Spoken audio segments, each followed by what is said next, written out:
Alam mo ba na pwedeng mag-grow ang GCash mo nang walang ginagawa? Yes, you heard it right. Wala kang gagawin. So, no need to install apps.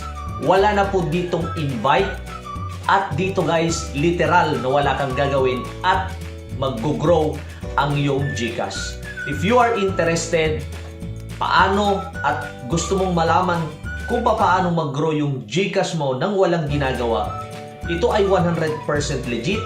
Gagamitin mo lang ang iyong cellphone. Guys, panoorin mo yung video na to until the end. I will show you kung paano mag-grow ang iyong GCash nang walang ginagawa. Yes guys, welcome back dito sa aking YouTube channel. Kung bago ka lang dito sa aking YouTube channel, my name is Mark from Pinoy Influencer. My channel is all about how to make money online, tutorials, motivation, trading, and investment. So kung gusto mo yung mga ganong klase ng content, consider subscribing by hitting the subscribe button. I-on mo na rin yung notification bell. I will notify and update you kapag may bago kong upload na video. Alright? At ma-appreciate ko rin ng maraming guys pag i-hit nyo na po yung like button. I-share nyo to sa lahat ng kilala nyo na gusto rin kumita ng totoong pera sa online. Alright? So guys, before tayo mag-start, ini-invite ko rin kayo na i-click yung most recommended na business ko online. Yung link ay nasa description sa video na to. Click nyo po dyan yung link at makaka-access po kayo sa aking most recommended na business online. Okay? So, wag na nating patagalin guys. Yung mga steps na dapat mong gawin para mag-grow po yung pera nyo sa GCash. So, alam naman natin guys, katulad ko, kumikita ako sa mga third-party apps na kung saan guys, kapag kinita ko na yung pera ko, hindi ko na siya, hinahayaan ko lang dyan at nakatenga at hindi na siya kumikita. Ang minsan nga, dahil nakita ko marami lagi yung pera dyan, ay nauubos lang ng walang dahilan. Okay? So ngayon ay ituturo ko sa inyo yung paano yung gagawin mo, paano ba kumita or paano mag-grow ang yung pera sa GCash. Dito guys, nakikita nyo, okay? So, papakita ko sa inyo, ito po yung save money. Pero kung bago pa lang po kayo, ay wala po kayong makikita muna na ganyan. So, ang gagawin nyo muna is, okay, nakikita nyo tong tatlong dot na yan. Okay, yan ang i-click lang natin muna. Okay, click lang natin yung show more. Okay, so dito po yung makikita natin. Dalawa po yung pwede nating pagkakitaan dito nang walang ginagawa, as in literal na walang gagawin.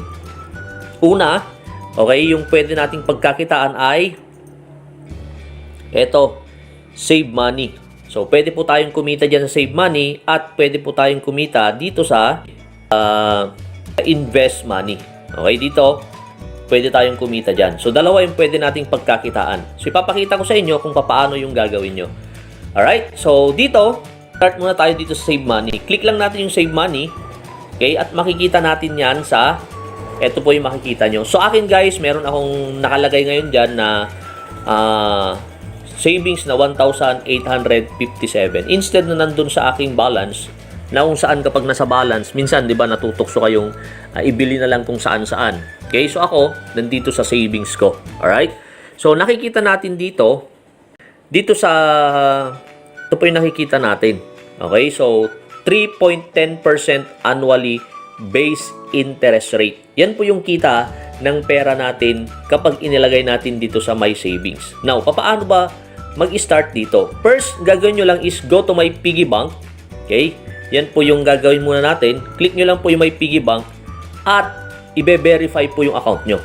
Okay? Or i-verify po kayo. Okay? So, ang gagawin nyo, okay?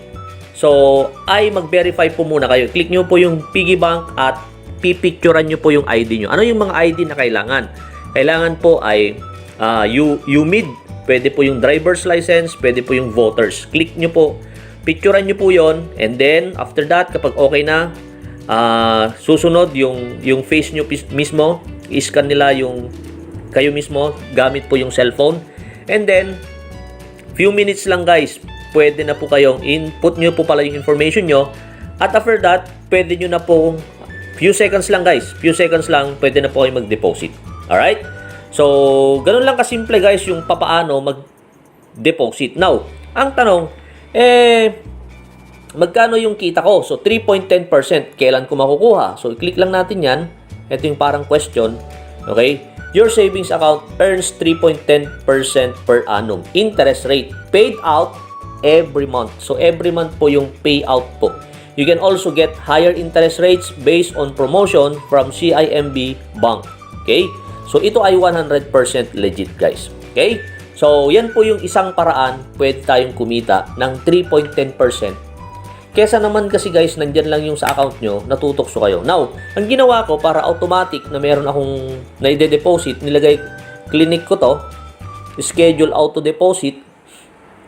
Yan. So, inilagay ko 1,000 at every week. So, it's up to you guys kung ano yung gusto nyo naman. Ako ay ginawa ko every week para hindi ko na siya namamalayan, automatic meron akong savings. Okay, so, magkakaroon ako ng savings na 4,000 per month. Plus, meron siyang interest. Alam nyo ba guys na mas malaki yan kesa sa bangko? Ang bangko guys is 0.025 per annum.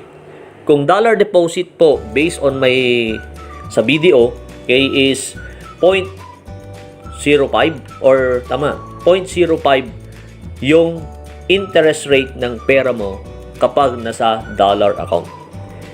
Kaya 3.10% is one of the biggest at most secured naman. Okay, so pwede nyo pong itry. So katulad ko na maraming mga kita sa mga application, so ilagay nyo na lang dyan kesa naman gastusin nyo ng ganun-ganun na lang. Okay?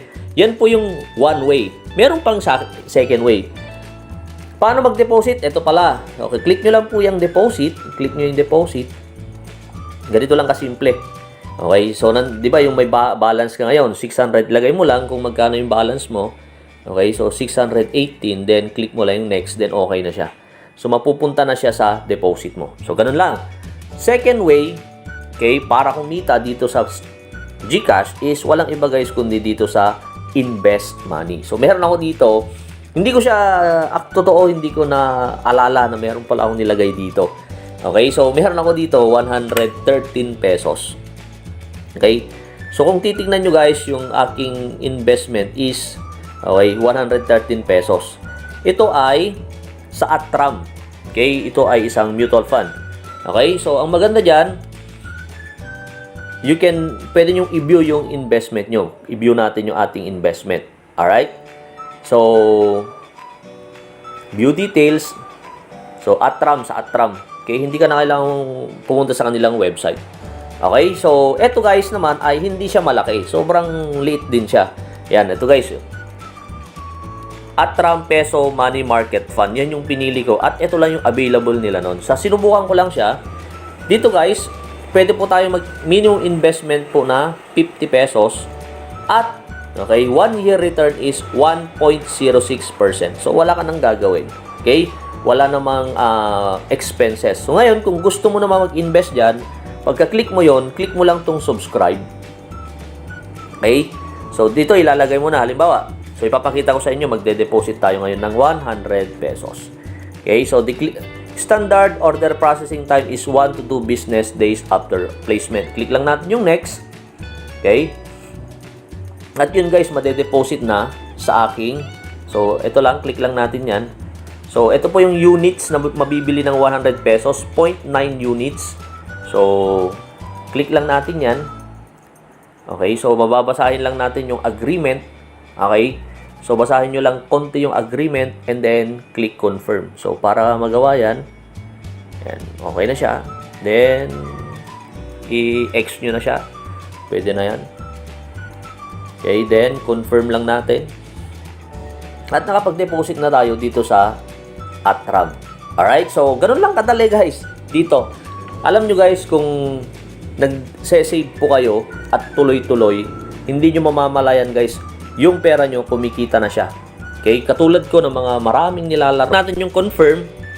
Okay, so mapaprocess na po yung ating investment.